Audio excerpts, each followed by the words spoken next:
questions you got?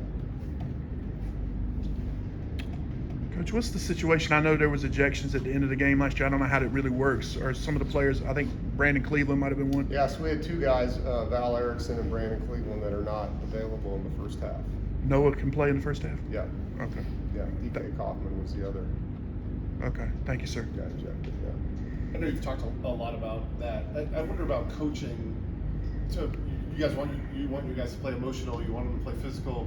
How do you get them right to that line without going over?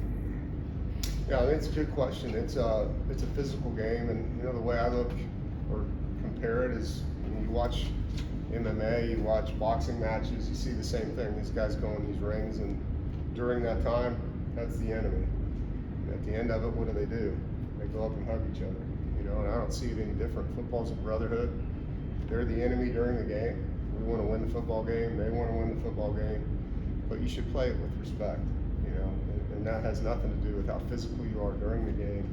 It's the stuff that doesn't belong in the game. And our guys know that. It's been talked about a lot. Have you heard from any old timers, Dave? This is a game that used to be played every single year to start the season. Have you heard from any of them about nostalgia on this game? Yeah, I mean, a lot of our former players come to training camp, and it's great seeing them when they do. It's rare for one of them to talk about a specific team. You know, it's more about our team and how the guys are doing. But, you know, we know as coaches, we know what we need to do in all games that we play, and particularly in-state games, what they mean to our program. ECU's quarterback wasn't much of a runner throughout the year last year. He ran along the bowl. You know, how much does that kind of play into coming? Yeah, I mean, he's a good football player. Got a lot of respect for him. He grew up as the year went on, got more and more confident. Obviously, having the same offensive coordinator, having the same terminology, same offense, you know, just like our quarterback, he's going to feel more comfortable than he did a year ago. And so we have to defend him as a passer. We have to defend him as a runner.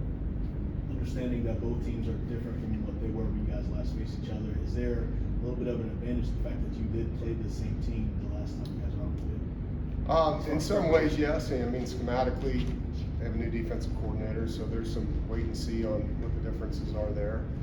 Offensively, you know, they have some personnel that's back and some that's new. So I think both teams, and really across college football, have that first quarter.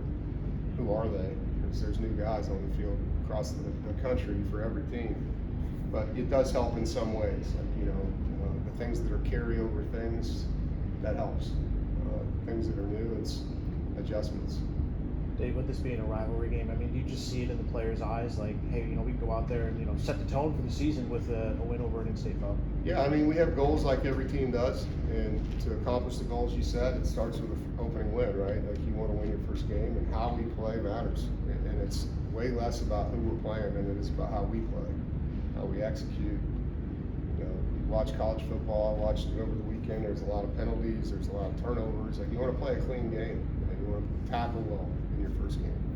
So how we play is what matters. The execution is what matters. That's how you win the football game. It's not about the other team. For a veteran coach, is that first game just as exciting as it was when you were a rookie Absolutely. coach? Yeah. My competitive drive has done nothing but increase over the years. So, you know, every one of these games is meaningful. I appreciate wins more than I ever have, because you know, over time you start to really see how hard it is to win games, and you value that. And every loss as a coach sits on you, you know, and you don't get rid of it until you play again. And so when you lose the last game, it's a long wait to get on that field again. You're the kind of coach that likes having former players around. You added another one recently. I was with it. Yeah. You know, what kind of went into bringing him on that? I've known Alvis for a while. When he was in Wisconsin coaching for Paul Christ, I learned about him. And anytime there's a former player from NC State that's coaching, I do homework on them. Because if we have openings, those are players I want to consider, you know, on my list. And so it started then, and Paul had nothing but great things to say about Alvis. And obviously he's out this year. And so he reached out to me, said his mom lives nearby and he's going to be around. Could he come meet with me? And it was a no-brainer to get him around the program. So thankful to have him, and look forward to spending time with him. He does a great job, just like all of our former players, of talking about what the place means to him on a personal side. No matter how confident a player is, they can still deal with like pregame jitters and kind of that nerves going into it. Like after coaching all these years, is that even something you go into? Or even players have pregame routines. Like, does a coach have kind of routine they go through to get their mind right before a game? Yeah, I think so. You know, every coach probably is different how they do it, and you know, for me, it's try to relax as much as I can. I've learned that getting hyped up early doesn't help me.